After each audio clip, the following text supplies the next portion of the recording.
when grounding in this really trickles down within the content of the experience itself, including the experiencer that is within the same field of content.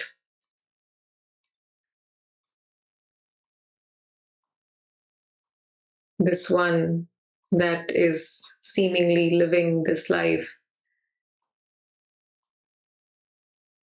choicelessly becomes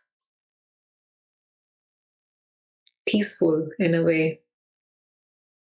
Maybe not outwardly, maybe nothing may change outwardly because the personality has its traits and strengths and shortcomings that it displays based on its conditioning and environment and many, many other factors that are beyond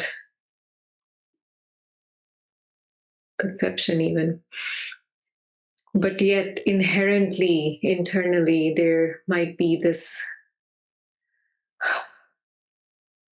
the sense of peace, of okayness, no matter what.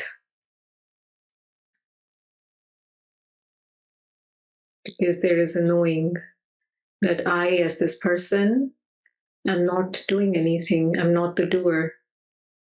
The other, as the person that they seem to be, or the circumstance as the happening it seems to be, is happening within the content field of experience as one movement.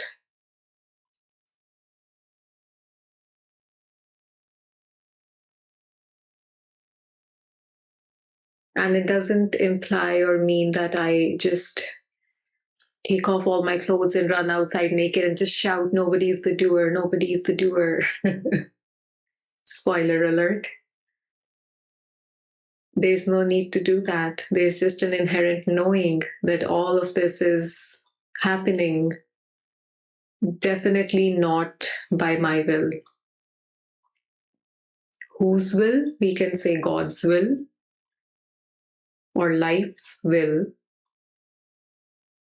or it's flowing according to the cosmic law or within the cosmic flow as it's flowing, as the sun is burning and shining, as the cosmos are moving and doing their thing. So and this, whatever this is that we call life, is going on, happening, experiencing within that same flow. And I, as this person, am not responsible for it. And here comes the paradox again, that once this is known completely within the skin and bones of one's being, one becomes in their movement more responsible, so to say. And what that means is that the need to treat anything separately or to overuse or abuse something for my own good, or trying to snatch something from somebody else for myself, like those kind of motivations and movements weaken and dissolve eventually, because everything is me in a way. And there is nothing that can be taken away from me. And there is nothing that can be added on to me, come whatever may. And again, that doesn't mean that I don't work and I don't ask for money when it is earned. And if the other is not paying it, everything goes on as it goes on. But inherently, that sense of losing something or need to gain something from the sense of other just loses its relevance. It's not relevant anymore within the system.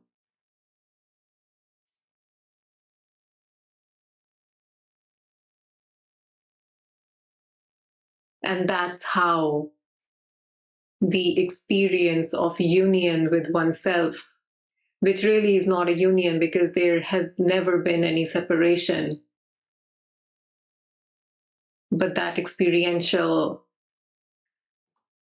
awareing of being aware as the awareness itself really morphs the person and its system slowly and gradually, seemingly, into a wholesome system. It just doesn't make sense to want to hurt the other anymore.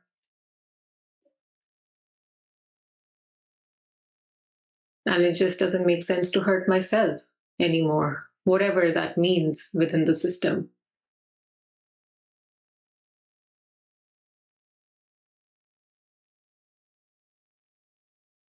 And when that movement, unhealed movement of hurting intentionally or unintentionally oneself or the other falls away, the need to serve the other also falls away with it. Because you see, serving the other and hurting the other are two ends of this duality spectrum. So when there is no motivation to cause harm, there is no motivation to actively look out for opportunities to serve, because the very being without that otherness within oneself is the service that the world receives in every breath, in every movement that that person becomes and does.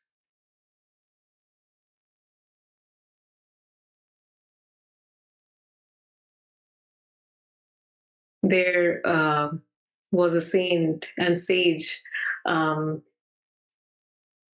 Maharishi. If you're aware of him, he really talked about realizing the self, the true self, with the use of self-inquiry, the question, who am I?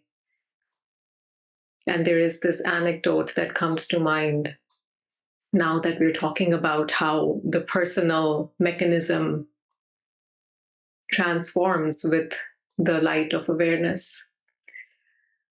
So there was this devotee who was sitting in his presence and was kind of hurting in a way, because he was aware of the war and all the trouble that India was in during that time, as it was not a free country yet. And I think it was during the World War II also, so in the 40s. And he was sitting in Ramana's feet and asking, he was like, you're aware, you read newspaper in the morning and you're aware of the troubles going on in the world, so why don't you do anything about it? So what's the point of realizing the self when you can't serve the world? And Ramana, in his mighty presence, smiled and answered with a question, asking, well said, but how do you know me lying down on this couch is not serving already?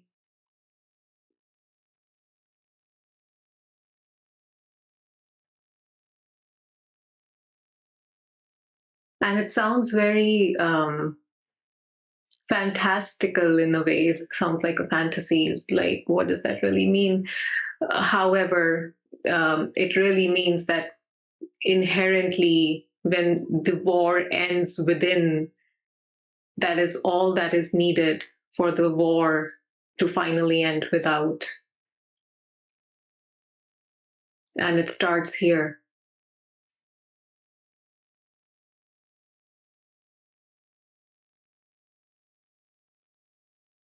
So, yes, it is beautiful to do work in the society and trying to bring about healthy and good change within the society. But if it comes from a place of not two-ness already, understanding the nature of life and the flow of life, the impact will be much more peaceful, no matter what the outcome is. Because then there is an understanding that even the outcome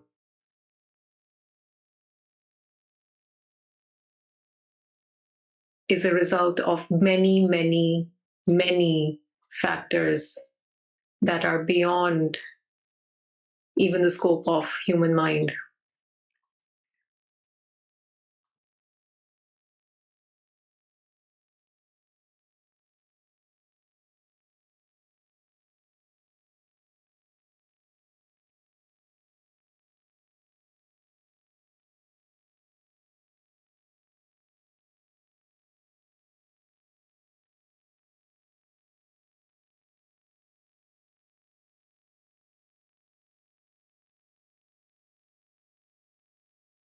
When the conflict within oneself has died down or fallen away, it really becomes possible to feel the goodness and even the pain out there ever so fully, because I'm not busy with my own stuff.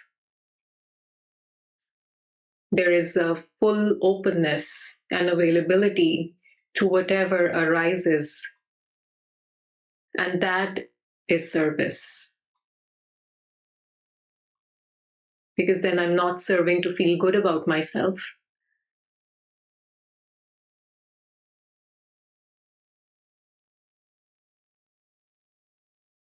Then service just happens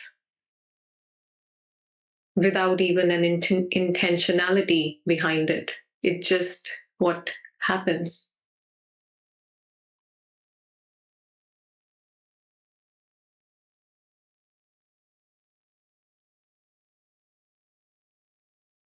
And it's just like brushing my own teeth.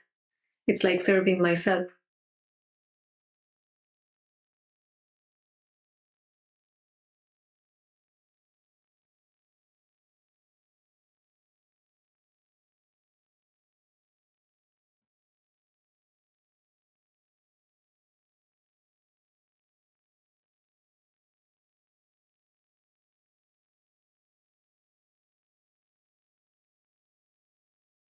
That's why it is said that everything that a sage does or doesn't do is service onto the world.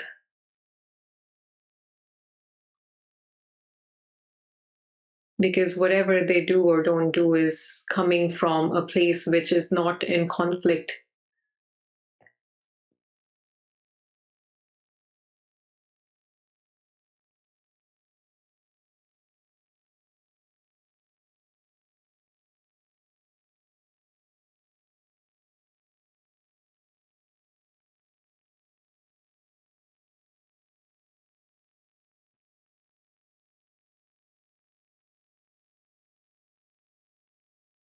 But it starts from the here-ness, the awareness, the formlessness, the timelessness, the boundarylessness, the not to-ness that you are already.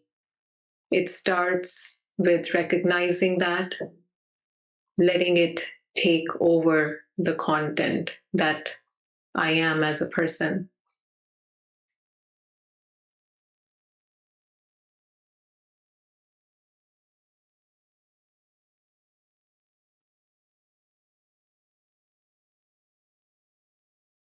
I see a question. Rabia asks, can a sage feel emotions such as anger, frustration, and sadness?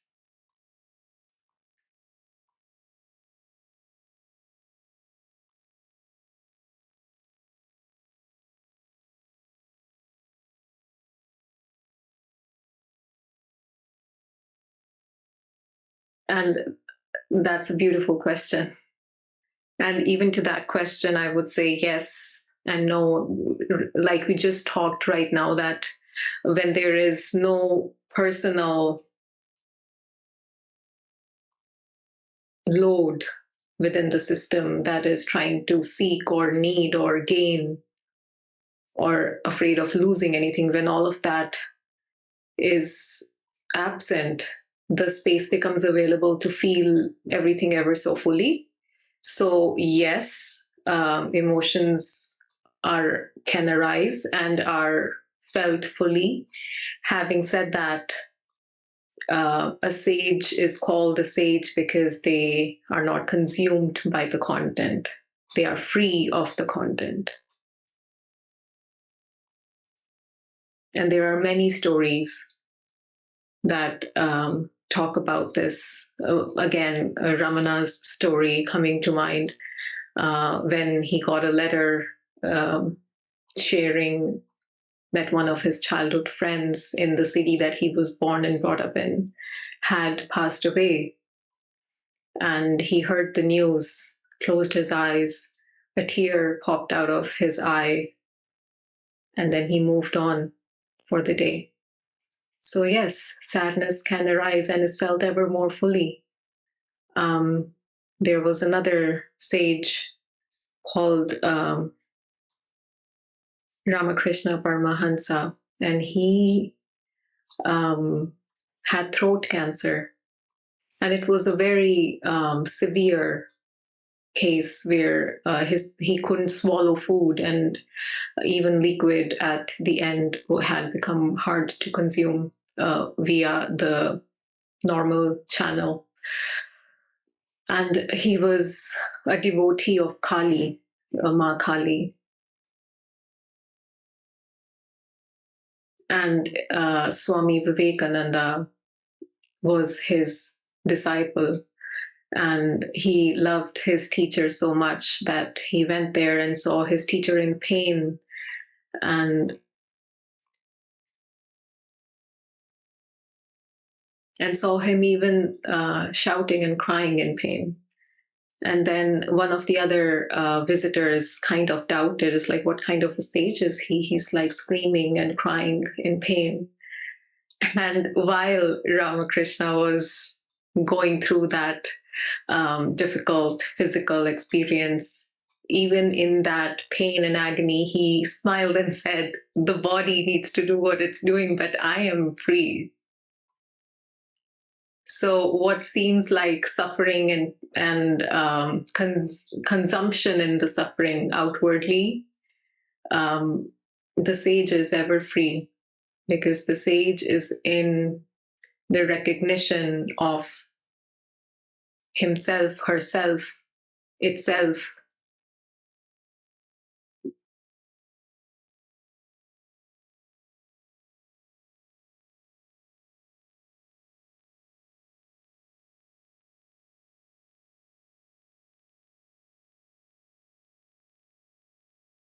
So based on that, yes, the emotions can be felt. And yes, it may seem like that the emotions are probably stronger than before and are being acted out more dynamically than before. But the freedom lies within and beyond that.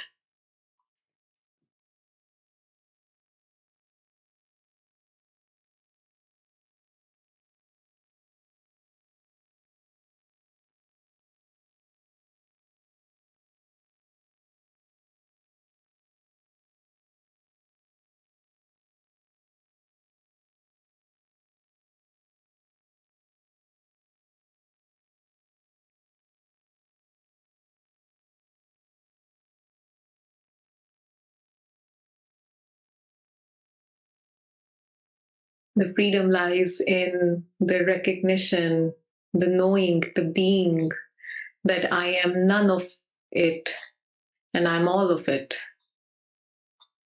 And it is exactly the same thing. And there's another paradox for the mind. I'm none of it, and hence I'm free. And I'm all of it, and hence everything is allowed unconditionally.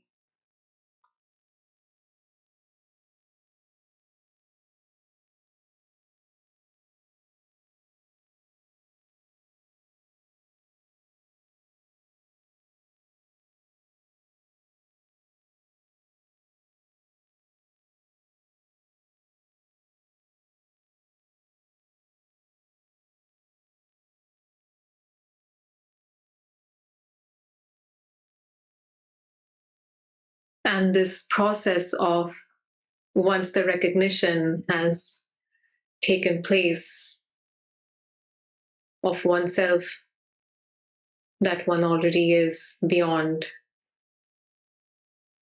all of the content, then the seeming movement outward or within the content again happens, but now with this conscious awareness that I am. And the content itself responds to that. So the system may start moving energies and the limiting beliefs that were in place and were defining or coloring the experience. And the things that don't serve the truth, quote unquote, anymore, are questioned and are brought to light. And as the awareness, the space is held for them to be dismantled, to show up, to open up, and to be released. And the system, the personal system, can be adjusted in a way that it is in alignment with this recognition of what one truly is. And this seeming process of the person coming into alignment with the source that you are to this person is labeled as the process of integration sometimes. So this recognition of the formless awareness that I am can be labeled as awakening or spiritual awakening. And that's the beginning. And then as the awakening happens and happens more and lasts more and more in the seeming sense of time for this person, the person starts to respond and morph and transform into an instrument to this awakened self. And this is what we can call the integration of this person becoming an instrument of God in a way, the Godness that you are. And I see another question here.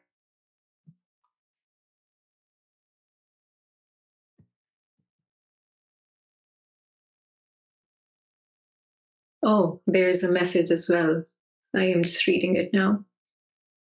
Is it okay if I read the message out loud? I guess everybody can read it anyway.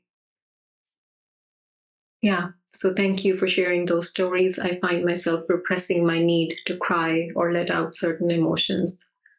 I thought it was a sign of weakness, but this helps to know. Yeah, beautiful. Thank you for sharing that, because it is considered a sign of weakness to feel emotional in our world.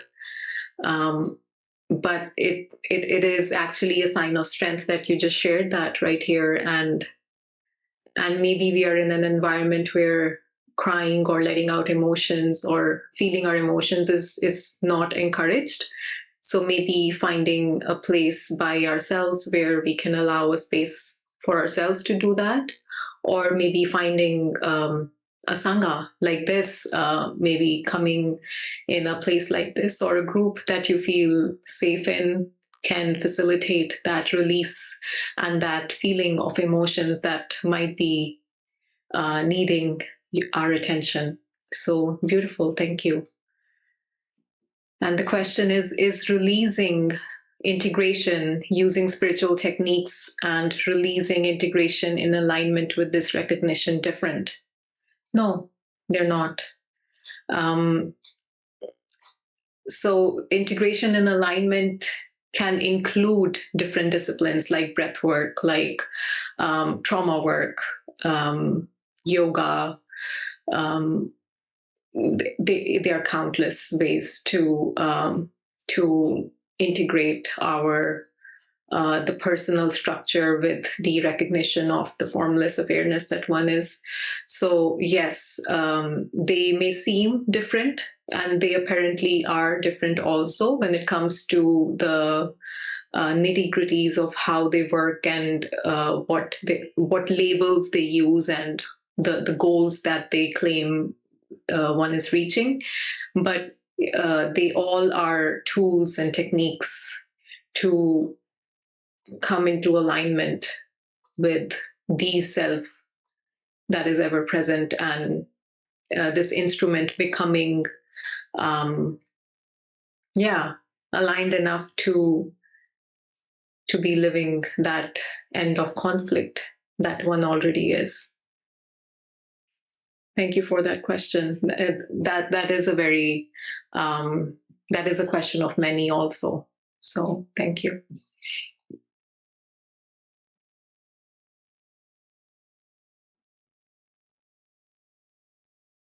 And it feels great to be able to it's funny, when we were naming the retreat I Beyond Me, and it was kind of a contemplation going on that what does it really point to? What is I? What is me? What is beyond? And it's surprising even to me, as listening to what's being shared here. Um, it has come out beautifully. So the me, the person, the content, I, the I-ness, the here-ness, the godness that is available, experiential, here, now, ever present. And beyond is really not beyond as in somewhere else, but beyond means outside of the content. And the content is within this I that I am. And the me is the content itself.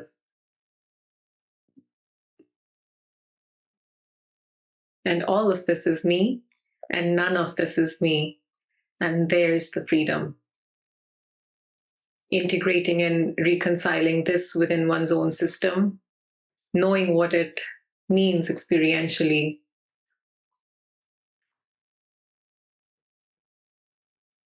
is being beyond I and beyond me, even. And this beyond is not beyond, but this beyond is just here. Beyond this, the sense of here, even.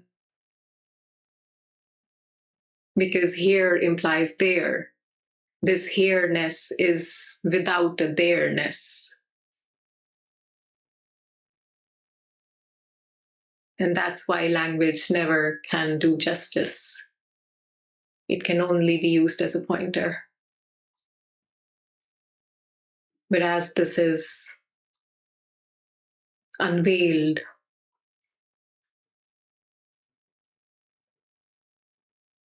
silence can be the best label for it, because really no words, no language, no pointer, nothing is needed for it to be what it is already.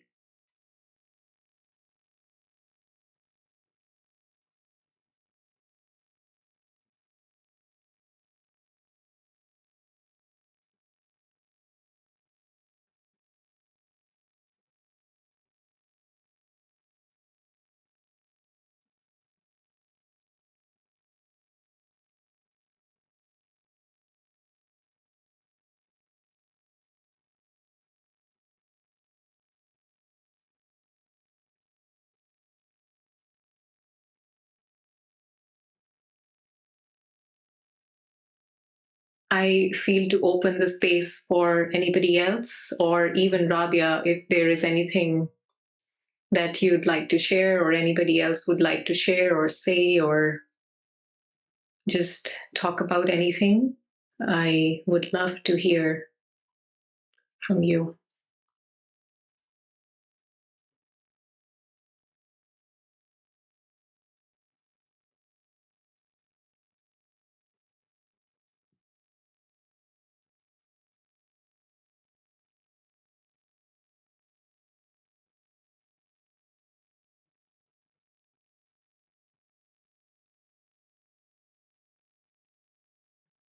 And if everything is sorted and peaceful, We'll just sit in silence for a few minutes. Feel free to leave the meeting whenever you feel like.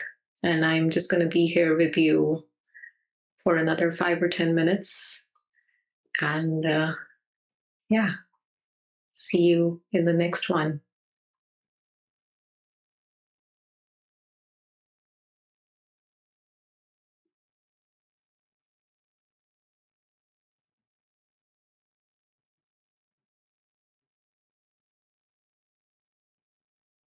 In being present, be a subtle form of resistance.